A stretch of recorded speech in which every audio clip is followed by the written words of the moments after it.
Hey guys, welcome back to my channel. Hope you're doing really well. I'm so excited for today's video because I'm going to be doing a personal finance video. So I had some requests to do like an investing video, which is definitely coming, but I was thinking about it and I was like, you know what? There's no point in doing that video if I don't do this video first, because actually investing is actually very simple. Especially if you're like a beginner investor. Like, I'm never going to tell someone who's new to investing to like invest in individual stocks, you know what I mean? I'm gonna show you like some funds, some ETFs that are basically like low fee funds that are like managed for you, and you don't really have to like do much. You don't really have to like keep up with the companies. You don't have to like become like a financial analyst. Like, it's very simple. But I feel like it's this stuff that trips people out, because the thing about investing is like you need to do it for a long time and you need to not make these mistakes in order for it to like actually compound and become something. So let's talk about some of those mistakes. I think I'm gonna call this video like poverty mindsets keeping you poor, or like the mindset that you need to become rich. I don't know, I don't really know yet, but something like that. So let's talk about it. Let's get into these things.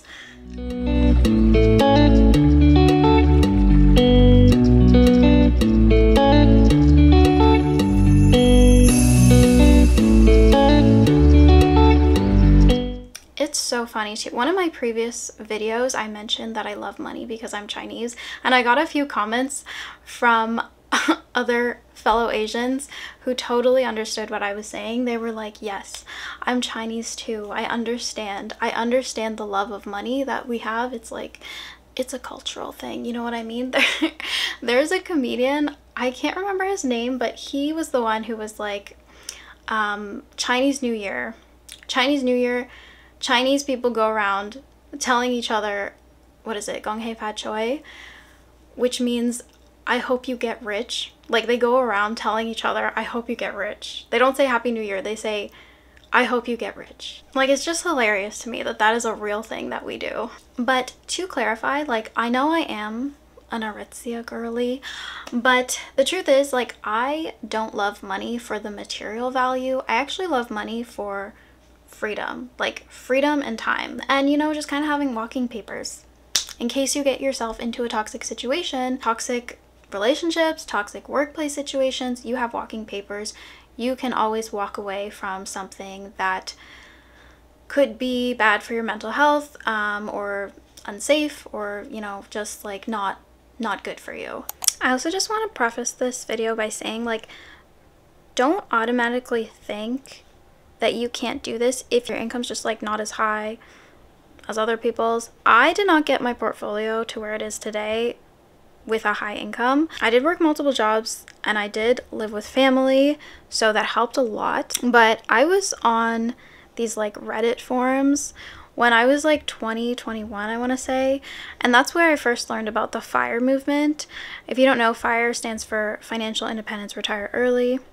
I don't know if I'm gonna retire early. That's just the acronym, and it basically just means like you're aggressively investing when you're young so that you can front load your investments, so that over time compound interest just kind of like does a lot of the money making hard work for you. I feel like a lot more people now talk about finance online. Like, there's way more finfluencers, they call them, than there was back then. But in this Reddit forum, I do remember most of the people talking about it and doing this were like dudes that worked in like engineering, making like 4 times what I was making.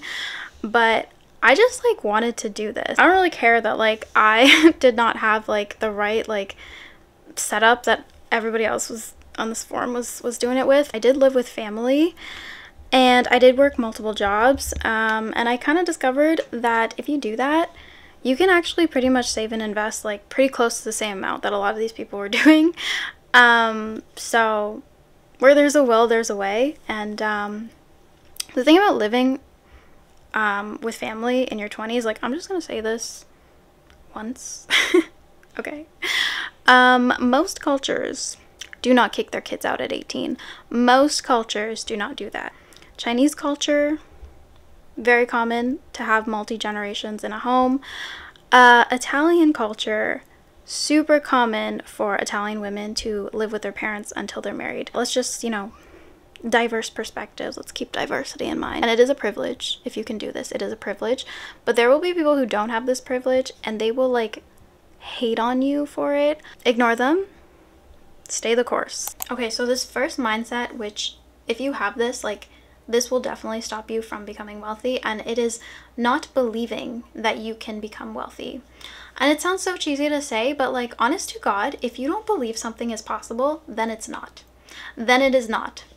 Because in your mind, you've already decided, and so you're not going to look for the possibilities, you're not going to look for the opportunities. You've already decided that it's not possible. Obviously, you need a plan, you need a strategy, and you need to figure out how to do it and have the knowledge to do it. But the first step is honestly believing that you can do it, that it is possible, not believing that you're either born rich or you're born poor. You can always change your situation, not having a victim mindset, not blaming the economy or politics. Like, it's so easy to like blame external factors. Not having like a weird YOLO mindset. I see so many people that have the mindset that's like, tomorrow's not guaranteed, like, so I'm just gonna like spend all my money. Like, another one that I see is like people saying that like, oh, whatever, like $1 million isn't even that much, so what's the point? Like, what do you mean $1 million is not that much? And the thing is like, once you understand money, you know how easy it is to turn $1 million into $2 million, and then 2 million into 3 million. So like, yeah, $1 million is still a significant amount of money, especially when we're talking about growing it into more money. So yeah, I'm getting heated already. The next mindset that you definitely don't want to have is you don't want to hate rich people or wealthy people just because they're rich. You don't want to do this because one of the biggest indicators of whether or not you yourself will become wealthy is if you hang out with other wealthy people. So they're not people to push away or hate on, they're people to learn from. I think there are actually like quite a few negative stereotypes about rich people that people sometimes like to hold on to, like thinking that they're like greedy and selfish and like too capitalist or something. I don't know. But I really feel like there are good and bad people in every socioeconomic class. I really feel like it has nothing to do with how much wealth someone has. I think people especially like to hate on people that like are kind of more born into some wealth or privilege. But even those people, like, they deserve to get to enjoy the wealth that's like in their family line. All that really happened was like someone in their family line just like figured out how money works, and so that's why they are in that situation. And not everyone is born into that situation, obviously, but the good news is if you live in North America and you make an average income and you have time, like if you are in your 20s, you can absolutely become wealthy, and it's really not that hard. So there's no need to be jealous or resentful or anything. Learn from rich people. I think hating rich people is a toxic mindset. So yeah, if we want to be rich people, we can't hate them, because that is then just like pushing all of them and that away. We want to be like them. So we don't want to like, we want to, Also, I hate to say it, but the people more likely to snake you are the people in financial strain. People act really weird and do really weird things when they're desperate. This next one is thinking that you're gonna like hit big in the stock market, or that stock market investing is gonna be like really exciting. When you first start investing, it is so freaking boring. It is literally like watching paint dry. What did Charlie Munger say? Like the first 100,000 is like the hardest, and then it gets easier after that. I feel like it's more like the first like 150,000 with like inflation. There's just like not much going on. You're just like contributing, and the portfolio isn't really giving you very much back. You're getting like these little baby dividends, and you're like, gee, thanks for the extra like 20 bucks a month. But it does get more exciting. It's just like, it just takes a lot of money for it to get exciting. And I think that's why like people don't really get that excited about stock market investing, is because a lot of people don't invest like enough to see like actually anything exciting happening. It really takes a while, and it takes quite a bit of money. It's not meant to be exciting. And I did actually hit big with my Nvidia stocks, but like I just know that that is not, it's not a common occurrence. Like I don't expect, I would like more to hit big with more stocks, but like I don't expect that, and I do stick mostly to like the boring stuff. But that's the way to do it. That's like the safe way. That's the surefire way to do it. It will grow slowly over time. It's not a casino. So many people believe this, and it's not true. Believing that people who have material things are wealthier than people who don't. Let me tell you, like, people in like the $1 to $5 million net worth are some of like the cheapest people you will ever meet. Like, frugal, because they like their money. I think people who have more money than this probably do start to like spend a bit more because like relative, they just like have quite a bit more. But like the $1 to $5 million mark, these are people who like made their own money through probably saving and like being frugal and just like straight up like hard work. I had this friend who was like gonna go on this date with this guy, but she was like concerned because she was like, oh, he has a good job, but like he has roommates. Like, why does he have roommates? Like, does that mean like he's not doing very well? And I'm like, if someone's doing something that would obviously save them a lot of money, like, why would you think that they wouldn't have money because of it? Because they didn't choose to do the more expensive thing. Just because someone has something or is flaunting something or flexing something does not mean that they have more money. I feel like the wealthier you get too, the more like low-key you actually just like naturally become. It's probably years of like just like these habits. Your priorities are like really about your relationships, and just like the important things, and so you don't really care about like the material stuff as much. The portfolio is almost just like a cool little secret, you know, because you can't really talk about the portfolio with many people. Like I'm talking about here, this is a safe space to talk about the portfolio, I think, but like I'm not going to talk about it anywhere else. I think you just like naturally become like low-key, but like in a good way. Like it feels good. This next one is like so controversial to say in Canada, but whatever, I'm gonna say it anyways. And I would say this is like a dangerous mindset, but it is just like assuming that if you buy a piece of Canadian real estate, it's gonna automatically like make you wealthy. Specifically, if we're talking about like a primary residence in a high cost of living area, like the Greater Toronto area. Like, okay, and I will say I am biased because I've made like all my money in the stock market, and my whole family, we are all stock market people. We're not really real estate people, which is kind of funny because like my dad worked his entire career in real estate, but he also saw a lot of people lose a lot of money in real estate. But I think a lot of like the older generations made their money through Canadian real estate, just like buying their homes. I don't necessarily feel like that is like the way for my generation and younger generations to build their wealth. I don't necessarily feel like it's the best financial investment that you can make. And I think this one is because the prices are just a lot higher than they used to be. I think every generation has their own unique challenges, and I think home prices are one of the biggest challenges of my generation, like the younger, I think I'm like one of the youngest millennials, but yeah, younger millennials and like Gen Zs. I think this is like our biggest challenge, but I think it can be dangerous when like older generations are just saying like, just get into the market, do whatever you can to get into the market, and like, and then you're set, and then you're good. Like, I don't really think this is like the best financial advice. It's kind of like boomer advice that I just like wouldn't really like.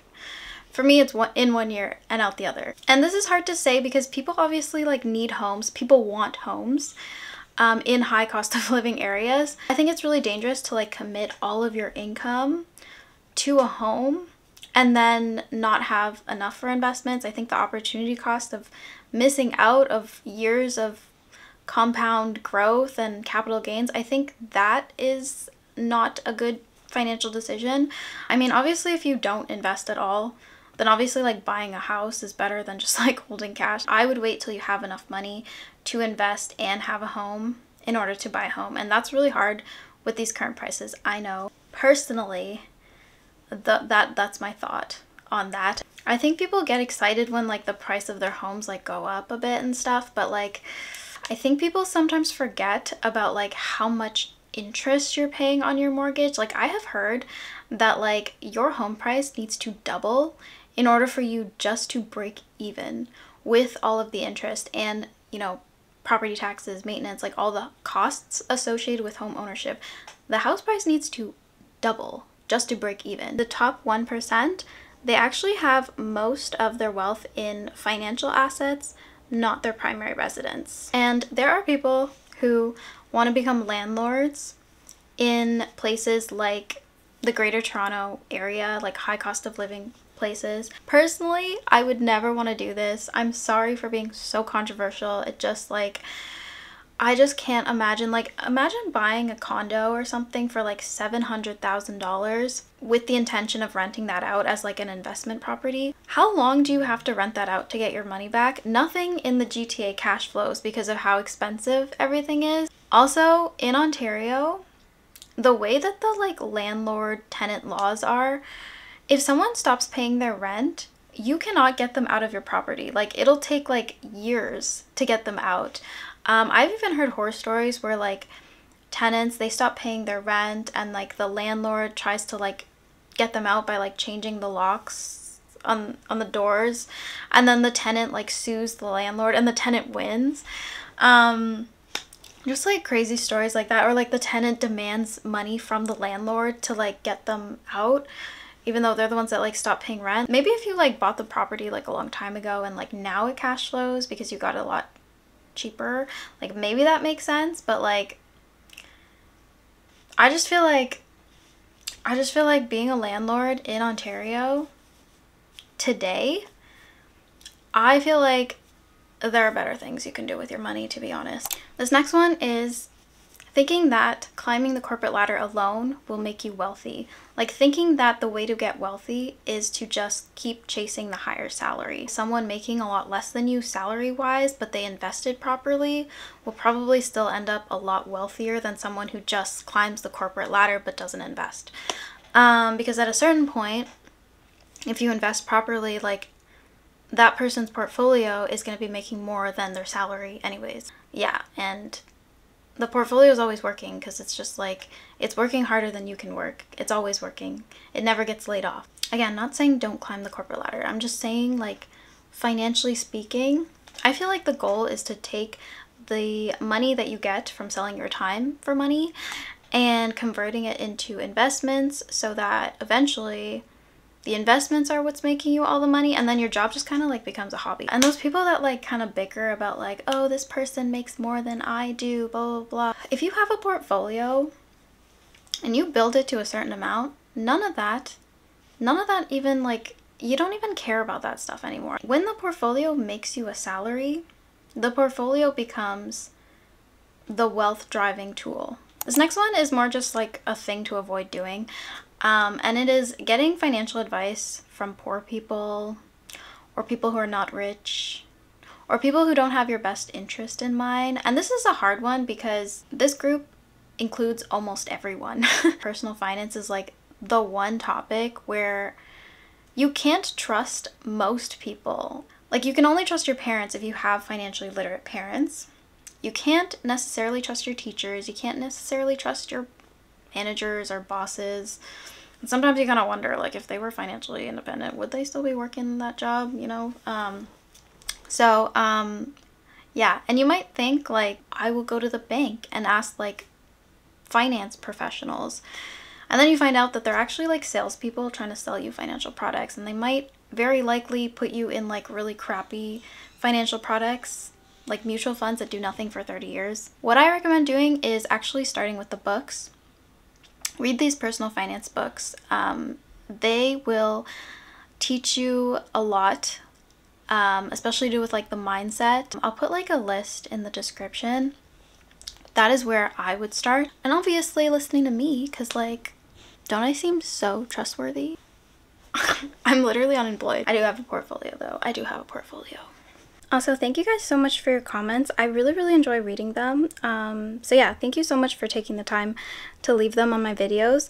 Although some of you are kind of weird. Like, I had this one comment, like, they called me attractive, like, thank you very much. But like, they were like, I don't remember the exact wording, but they were basically like, if you like money so much, like, why don't you just like marry a rich guy? I can't tell if you're trolling me or not, but I do want to say that, like, it's not like just about the money. Like, yes, a lot of this is about the money, but I feel like there is an element of this too where it's like we're doing the thing, we feel a sense of accomplishment as we're doing it, we feel empowered. Do you guys ever wonder too, like, why lottery winners or like people that like get a large sum of money at once tend to lose it really quickly? I feel like it's because they never learned how to manage money. And when you do this, like, I feel like you really learn that skill. So yeah, like we're doing the thing, we're learning stuff, you know? That's kind of like, that's part of this too. It's like some of it is like about the journey. That's all I have for today. Thanks so much for watching. If you have any like specific personal finance topics you want me to cover, or like any video topics, let me know in the comments. I would love to read them. And yeah, hope you enjoyed. I will see you next time. Bye.